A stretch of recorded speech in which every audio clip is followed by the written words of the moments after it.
Pendant des siècles, l'histoire a été cachée. Les documents disparaissaient, les manuscrits brûlaient, et son nom a été effacé des registres officiels. Mais la vérité a le moyen de survivre, même lorsqu'elle est enterrée sous des couches de silence. Ce que Marie-Madeleine a vu ce matin-là était si puissant que Jésus lui-même a interdit aux hommes de le savoir. Non pas parce qu'ils n'en étaient pas dignes, mais parce que le monde n'était pas encore prêt. Aujourd'hui, cette histoire va enfin voir la lumière. La nuit fut longue. L'obscurité semblait ne jamais devoir finir. Dans une petite pièce en périphérie de Jérusalem, un groupe de femmes était assis en silence. Leurs yeux étaient rouges de larmes, leur cœur lourd de douleur. 3 jours s'étaient écoulés depuis l'exécution. 3 jours qui semblaient 3 siècles. Marie-Madeleine était assise près de la fenêtre, regardant les étoiles. Elle n'avait pas dormi depuis ce jour-là. Elle ne pouvait pas. Chaque fois qu'elle fermait les yeux, elle voyait la croix, le sang, la souffrance. Elle entendait ses dernières paroles, son dernier souffle. Les autres femmes finirent par s'endormir, épuisées par le deuil. Mais Marie veillait. Quelque chose dans son âme ne lui permettait pas de se reposer, comme si une force invisible la tirait vers le tombeau. Lorsque les premiers rayons de l'aube commencèrent à éclairer l'horizon, Marie se leva. Elle prit un vase rempli d'huile et d'aromates. La tradition exigeait l'onction du corps, dernier acte d'amour pour le défunt. Les autres femmes se réveillèrent et la rejoignirent. Elles marchèrent en silence dans les rues désertes, portant leur douleur comme une lourde pierre.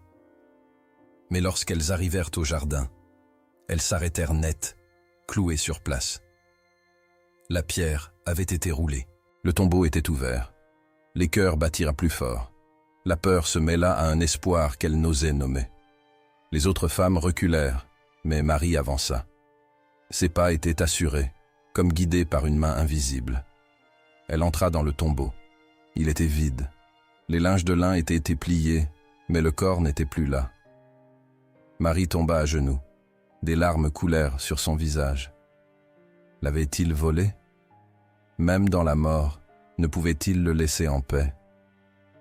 Et alors, elle entendit une voix. « Pourquoi pleures-tu » Elle se retourna.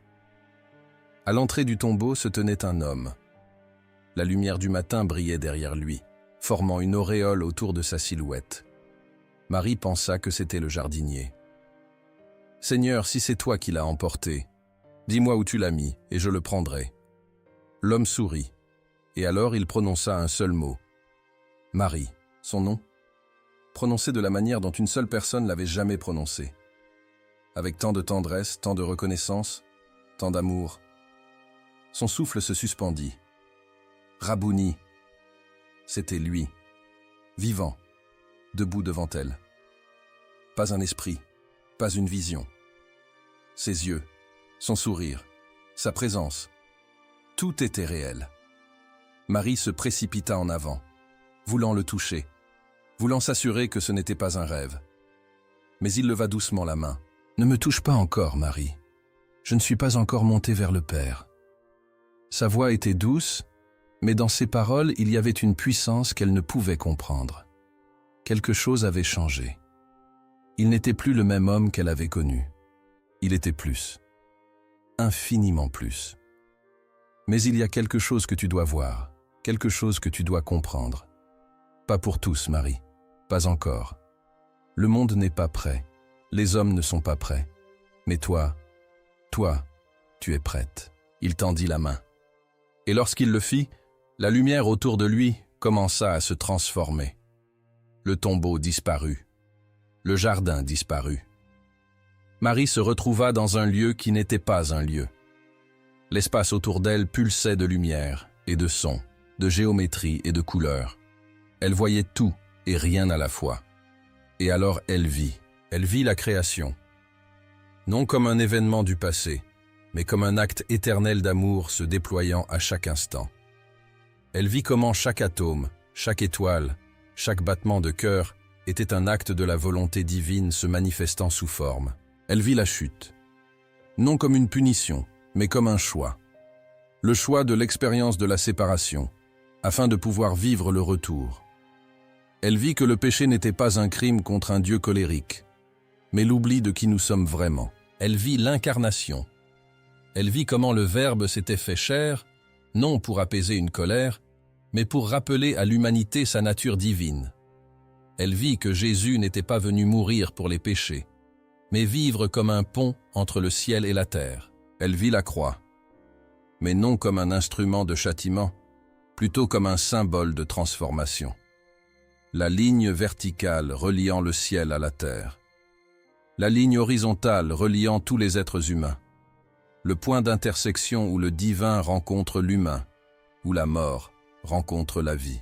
Et elle vit la résurrection, non comme un événement unique, mais comme une vérité éternelle. La mort n'a aucun pouvoir, elle n'en a jamais eu. La vie est éternelle, indestructible, infinie. Le corps peut mourir, mais ce que nous sommes vraiment ne peut jamais cesser d'exister. Des larmes coulaient sur le visage de Marie, mais ce n'étaient pas des larmes de tristesse. C'étaient des larmes de reconnaissance. Tout ce qu'il avait enseigné, tout ce qu'il avait montré prenait soudain sens. Le royaume de Dieu n'était pas un lieu dans le futur. Il était ici, maintenant, à l'intérieur de chacun de nous. Comprends-tu maintenant, Marie? Sa voix l'enveloppait, venait de partout et de nulle part. Je comprends, Seigneur. Ce que tu vois est la vérité qui libérera l'humanité. Mais ils ne peuvent pas encore l'entendre. Pas de cette manière. Les hommes ont construit des religions sur la peur et le contrôle. S'ils savaient que Dieu n'est pas un juge, mais un Père aimant, s'ils savaient qu'ils n'ont pas besoin d'intermédiaire, que chacun a un accès direct au divin, s'ils savaient que le salut n'est pas une récompense, mais un droit de naissance, il s'interrompit. La lumière autour d'eux pulsait. Il démolirait ce que je construis. Il déformerait mes paroles. Il créerait des hiérarchies et des dogmes. Il dirait aux gens qu'ils sont pécheurs, indignes, ayant besoin d'un salut extérieur. Et pendant des siècles, l'humanité vivrait dans la peur d'un Dieu qui n'est qu'amour. Marie sentit la douleur dans ces paroles. La douleur de prévoir comment son message serait déformé. Mais toi, Marie, et les autres femmes qui suivront tes traces, vous porterez cette vérité dans vos cœurs. Vous la murmurerez à vos filles et elles à leurs filles. Vous la vivrez, même quand vous ne pourrez pas la prêcher. Et un jour, quand le monde sera prêt, cette vérité éclatera comme une graine qui a attendu sous terre pendant des siècles. La vision commença à s'estomper. Marie se retrouva à nouveau dans le tombeau. Mais tout paraissait différent. Les pierres brillaient d'une lumière intérieure. L'air tourbillonnait d'énergie. La terre elle-même semblait respirer. Jésus se tenait devant elle, mais sa forme devenait de plus en plus transparente, de plus en plus lumineuse. « Va maintenant, dis à mes frères que je monte vers mon Père et votre Père, vers mon Dieu et votre Dieu. Dis-leur que je vis, mais ce que tu as vu, garde-le dans ton cœur. Le moment viendra où le monde sera prêt, mais pas maintenant. » Pourquoi, Seigneur? Pourquoi ne peuvent-ils pas savoir? Son sourire était empreint d'une tendresse infinie. Parce que la vérité sans préparation est comme un feu sans récipient. Il brûle au lieu d'éclairer. Les hommes de mon temps sont prêts pour la résurrection du corps, mais la résurrection de la conscience. Comprendre que chacun d'eux est fils de Dieu comme moi, que la différence entre moi et eux n'est pas de nature, mais de degré de conscience. Cela détruirait toutes les structures sur lesquelles ils ont bâti leur monde. Mais les femmes ont toujours connu cette vérité. Dans leur corps, elles portent le mystère de la création. Elles savent que la vie vient de la vie, que la mort n'est qu'une transformation. Elles savent aimer sans condition, donner sans attente. C'est pourquoi tu es la première. C'est pourquoi les femmes sont les premiers témoins. Sa forme se dissolvait presque entièrement dans la lumière. Va, Marie, porte cette vérité dans ton cœur. Vis-la, et un jour, quand le moment sera venu, le monde sera prêt à l'entendre. Et il disparut. Marie resta seule dans le tombeau. Mais elle ne se sentait pas seule. Elle sentait sa présence partout. Dans l'air, dans les pierres, dans son propre souffle. Elle comprit. Il n'était pas parti. Il avait simplement cessé d'être limité à un seul corps, un seul lieu, un seul temps. Elle sortit du tombeau. Les autres femmes attendaient dehors, le visage empli de peur et d'espoir. « Que s'est-il passé? Qu'as-tu vu » Marie sourit. Des larmes coulaient encore sur son visage, mais c'étaient maintenant des larmes de joie. « J'ai vu le Seigneur. Il vit. » Elles coururent ensemble vers la ville, le cœur rempli d'un message impossible. Lorsqu'elles arrivèrent à la pièce où les disciples se cachaient, Marie frappa à la porte. Pierre ouvrit. Son visage était gris de chagrin. « J'ai vu le Seigneur !» s'écria Marie. « Il vit, il est ressuscité !» Les disciples la regardèrent avec incrédulité, certains avec espoir, d'autres avec scepticisme. « Où l'as-tu vu ?» demanda Pierre. « Près du tombeau. Il m'a parlé. Il a dit qu'il montait vers le Père. » Qu'a-t-il dit d'autre? Marie hésita. Le souvenir de la vision emplissait son esprit. La vérité qu'elle avait vue, les paroles qu'elle avait entendues. Mais elle se souvenait de son avertissement. Il a dit qu'il montait vers son Père et votre Père, vers son Dieu et votre Dieu. Pierre fronça les sourcils. C'est tout? Marie le regarda. Elle vit un homme bon, un disciple fidèle. Mais elle vit aussi quelqu'un qui n'était pas encore prêt.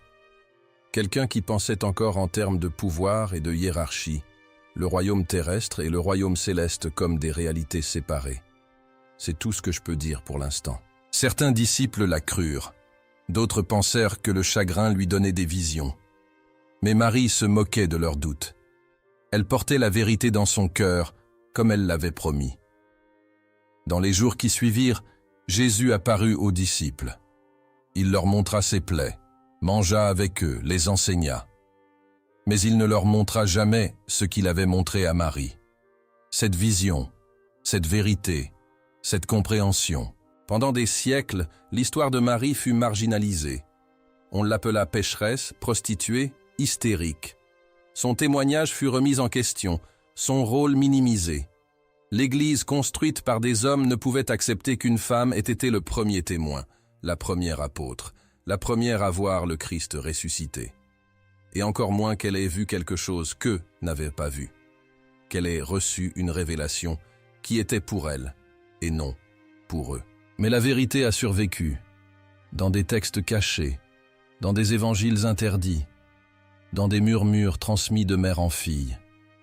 L'évangile de Marie, retrouvé dans le désert égyptien des siècles plus tard, contenait des fragments de sa vision. Des fragments de vérité trop dangereux pour être prêchés. Dans celui-ci, Marie décrit comment l'âme s'élève à travers les sphères, comment elle traverse les puissances qui tentent de la retenir. La puissance des ténèbres qui dit « Tu m'appartiens ». Le désir qui dit « Je ne t'ai pas vu descendre, mais maintenant je te vois monter ». L'ignorance qui ne reconnaît même pas l'âme. Et l'âme répond à chaque puissance par les mêmes mots. Tu m'as vu, mais tu ne m'as pas reconnu. J'étais avec toi comme un vêtement, mais tu ne m'as pas connu. C'était la vérité que Marie avait vue.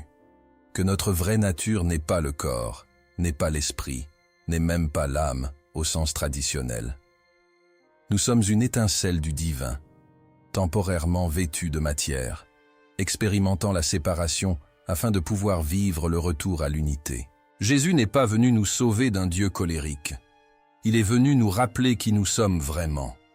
Il est venu montrer que la mort est une illusion, que la vie est éternelle, que l'amour est la seule réalité. Et il l'a montré d'abord à une femme. Non parce que les hommes étaient indignes, mais parce qu'à cette époque, dans cette culture, seule une femme pouvait porter cette vérité sans essayer de la transformer en système de contrôle.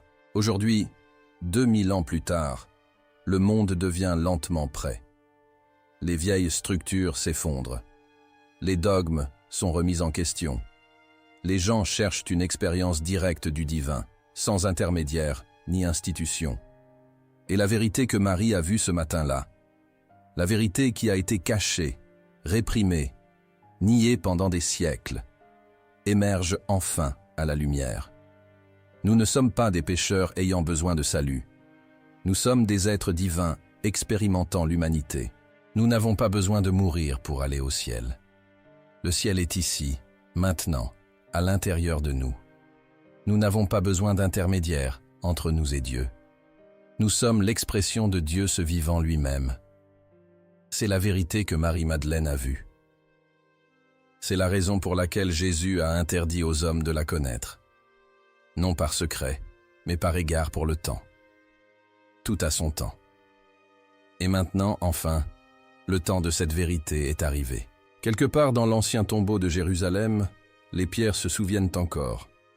Elles se souviennent de la femme qui est venue dans la tristesse et repartie dans la joie. Elles se souviennent de la lumière qui a rempli cet endroit. Elles se souviennent de la vérité qui a été prononcée. Et elles attendent, comme elles ont attendu pendant 2000 ans, que l'humanité soit prête à l'entendre. Ce temps est maintenant.